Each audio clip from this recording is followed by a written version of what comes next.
आज हम बात करेंगे विभिन्न प्रकार की नाड़ी की और इन नाड़ी तंत्र का हमारी हेल्थ पर और कुंडलिनी ऊर्जा या एनर्जी पर किस प्रकार से प्रभाव पड़ता है। तो अगर हम बात करें शब्द नाड़ी की, यह संस्कृत के एक धातु शब्द नाद से लिया गया है, जिसका मतलब है फ्लो या किसी चीज का गतिमय होना। और इस फ्लो को अधिकतर हम नदियों के फ्लो की तरह या पानी के फ्लो की तरह से लेते हैं। वैसे तंत्रिका या तंत्र शास्त्र में हमारे शरीर में 72,000 के करीब नाड़ियों के बारे में बताया गया है और ये नाड़ियां हमारे 7 प्रकार के चक्रों के साथ मिलकर हमारे शरीर में आध्यात्मिक ऊर्जा को प्रवाहित करती हैं और वो आध्यात्मिक ऊर्जा या लाइफ फोर्स हमारे अलग अलग कोशिकाओं पे या सेल्स पर डिस्ट्रीब्यूट हो जाती है। हालांकि इन 72,000 नाड़ियों में 3 ही बड़ी और बृहद मुख्य रूप से नाड़ियां हैं। इन नाड़ियों के प्रकार जैसा कि इस चित्र में बताया गया है, सुषुम्ना नाड़ी, ईड़ा नाड़ी और पिंगला नाड़ी है।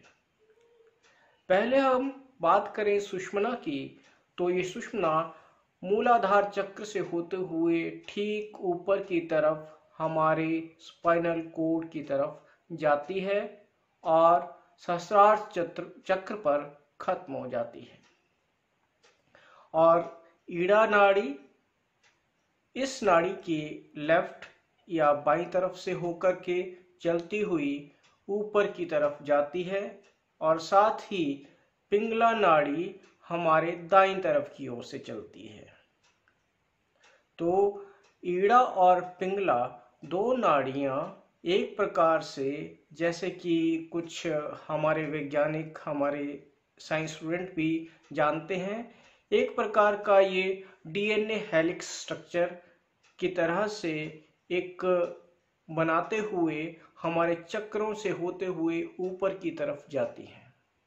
ये चक्रों की स्थिति से हर एक चक्र से होते हुए हमारे आज्ञा चक्र, जहां पर हम तिलक लगाते हैं, उस चक्र से होकर तीनों की तीनों नाड़ियां पहले मिलती हैं और ऊपर चलकर हमारे सहस्त्रार चक्र पर पहुंच जाती हैं।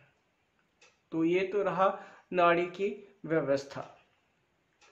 अगर हम सूक्ष्म शरीर में बात करें इन नाड़ी की व्यवस्था और ऊर्जा के जो फ्लो है या प्रभाव के बारे में, तो हमें ये जरूरी समझना है कि इन तीनों नाड़ियों में ऊर्जा का नियंत्रण ही हमारी फिजिकल हेल्थ के लिए, मेंटल हेल्थ के लिए और हमारे जो स्पिरिचुअल हेल्थ के लिए बहुत आवश्यक है। ईड़ा नाड़ी, जो कि अधिकांशतः फेमिनिन कैरेक्टर या स्त्री जैसे कि कैरेक्टर जैसे है, उनको दर्शाती है, जिसे चंद्रमा नाड़ी भी कहते हैं। और इसी प्रकार से पुरुष नाड़ी, पिंगला नाड़ी, हमारे पुरुष तत्व को अधिकांशतः रूप से प्रदर्शित करती है। तो इसी नाड़ियों की वजह से हमारे आवाज में, हमारे स्वभाव में अलग अलग प्रकार के परिवर्तन आ जाते हैं। अब सवाल उठता है कि ईड़ा और पिंगला नाड़ी को किस प्रकार से बैलेंस में रखा जाए ताकि हम में पुरुष तत्व और स्त्री तत्व, जो कि हमारा प्रकृति के द्वारा दिया गया है, जो नेचर के द्वारा दिया गया है, उसको नियंत्रित किया जा सके। तो हठ योग में इन नाड़ियों को बैलेंस करने के लिए या इक्विलिब्रियम में करने के लिए बहुत सी क्रियाएं बताई गई हैं। आज के इस दौर में अगर हम देखें, बहुत से योगी ऐसे पाए जाते हैं जिनमें अधिकांशता स्त्री तत्व प्रधान हुआ जा रहा है। इसका कारण सिर्फ और सिर्फ ये ही है कि हमने उस योग को सही तरीके से दिशा नहीं दी, जिसकी वजह से हमें अपने जो हार्मोन्स हैं उसमें डिसबैलेंस क्रिएट हो सहन करना पड़ा। और साथ ही इसका कारण ये है कि ईड़ा और जो पिंगला नाड़ी है उसमें सही तरीके से ऊर्जा का प्रभाव या प्रभाव के कारण होने वाले स्वभाव में परिवर्तन आ गया है। तो सही कहे कि this is basically disbalance of energies in two नाड़ीज, ईड़ा एंड पिंगला नाड़ी। आज का प्रश्न हमारे विषय से ही संबंधित है। एक जिज्ञासु ने हमसे ये प्रश्न किया कि हमारे जो नाड़ियां हैं उनको साफ करने के लिए, शोधन करने के लिए कोई कारगर उपाय बताएं। तो जैसा कि पहले भी मैंने इस बारे में विचार किया है कि नाड़ियों का ऊर्जा फ्लो अगर सही नहीं है तो हमारे शरीर में, हमारे मानसिक स्वास्थ्य में बहुत बुरे प्रभाव पड़ सकते हैं।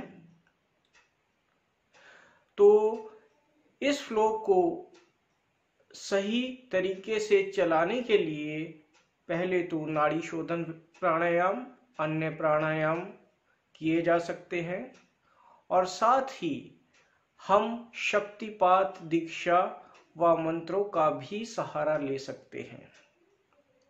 हमारे गुरु शब्द में एक वचन है कि ओम गुरु शब्द प्रकाश पवन में, ओहं चले सोहं चले गंगा जमुना चलती, बिच निवास त्रिवेणी का ठठ पूर्वी सरस्वती की धारा। ये मेला जीवन का जो दर्शन पाया, भोजन पाया अमृत का। गुरु के बीच में मिटकी शंका, हरि के बीच में मिटकी शंका, भूखा सियो भोजन का, भूख प्यास सभी तो मिटकी, पिया प्याला यूं हाजत गुरु शब्द प्याले का। इस शब्द में गंगा और यमुना को ईड़ा और पिंगला नाड़ी के साथ में कंपेयर किया गया है।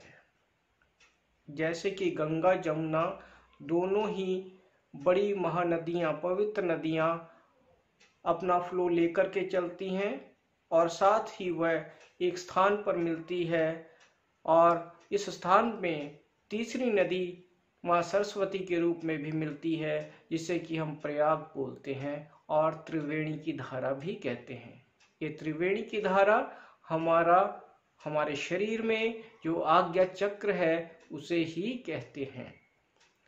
इसी शब्द में गुरु शब्द और गुरु मंत्र के महत्व के बारे में भी बताया गया है।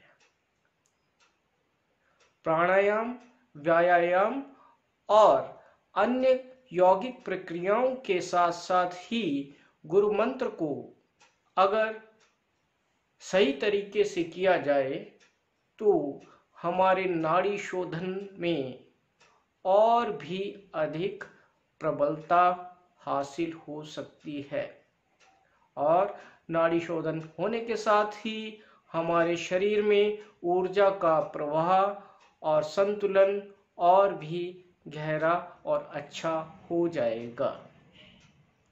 तो आशा करता हूँ मैं आपके प्रश्न का सही जवाब दे पाया। आज के इस वीडियो में इतना ही। तो कृपया बने रहिए हमारे वीडियो में और आपसे अनुरोध है कि आप हमारे वीडियो को और चैनल को लाइक करें व सब्सक्राइब करें ताकि आपको आने वाले वीडियो के बारे में भी जानकारी मिलती रहे। तब तक के लिए प्रणाम।